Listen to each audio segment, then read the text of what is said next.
Sa mga katik vloggers, mga subscribers, bago at luma, mga supporters, mga dumaan, dumalaw at bumisita sa channel, lahat ng mga ka-viewers, secret viewers at silent viewers, magandang araw. So, balik tayo dito sa pinakita natin sa content natin ng mga last 3 weeks or last month, tungkol dito sa switch Bluetooth speaker na pinakita natin na nasunog yung kanyang chips, yung kanyang MOSFET, tapos yung kanyang tawag nito ceramic capacitor dito sa kanyang bandang charging circuit, kaya hindi na siya nagcha-charge. Okay, so dumating yung parts kahapon at ito, nakikabit na natin. So instead na yung IC yung ikakabit natin, yung kanyang original, ay mas ginusto natin na ito na lang, yung charging module, kasi mura lang din naman, ito.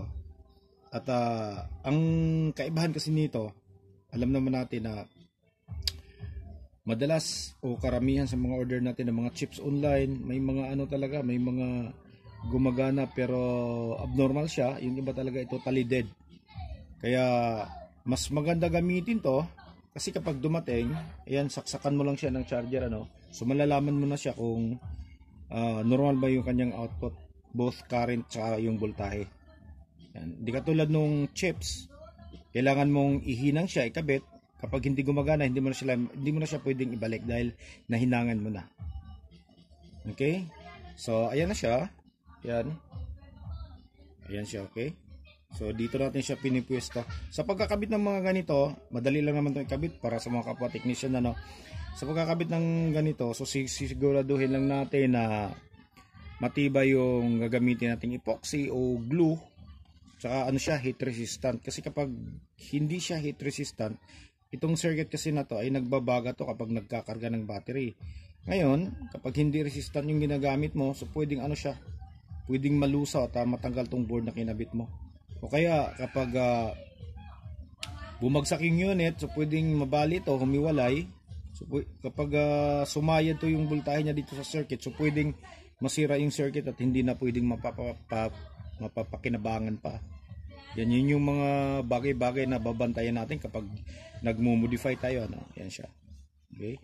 Tapos dito, yan, nilagyan natin siya ng power indicator, para hindi malilito yung kapag kasi, kapag walang power indicator,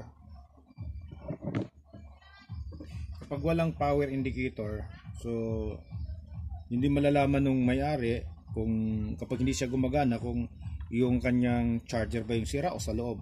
So kailangan lagyan natin ng indicator. Okay? Ayan, umiilaw siya, diba? Ayan, umiilaw siya. So sa mga ganito naman, kapag naka-encounter kayo ng nagbi-blink yung ilaw, so isa lang ibig sabihin yan, malamang yung charger mo may problema o masyadong mababa yung amperahe. Ayan. Okay? So subukan natin sa mababang amperahe na charger, para makita nyo kung ano yung mangyayari. Okay, tingnan nyo. Ayun siya. Gan lang siya magbi-blink. So pwedeng magcha-charge yan pero matagal, at pwede ring hindi magcha-charge. So ibalik natin siya.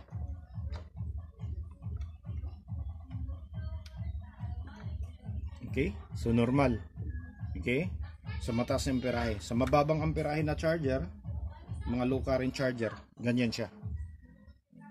At least may idea kayo kung paano, kapag nagcha-charge sa'yo ng mababang amperahe na mga charger. Ayan. Okay, so subukan naman nating i-on ngayon. Power on natin. Tanggalin natin to. Okay, nag-power on na siya. Tapos saksakan natin to.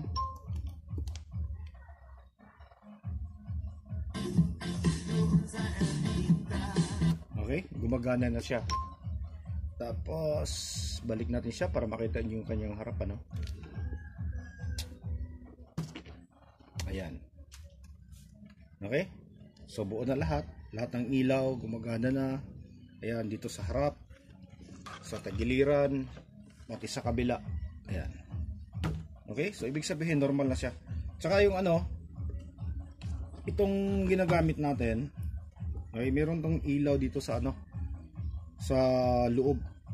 Okay, merong ilaw dito itong board na to. Meron siyang charging indicator tsaka full charge indicator.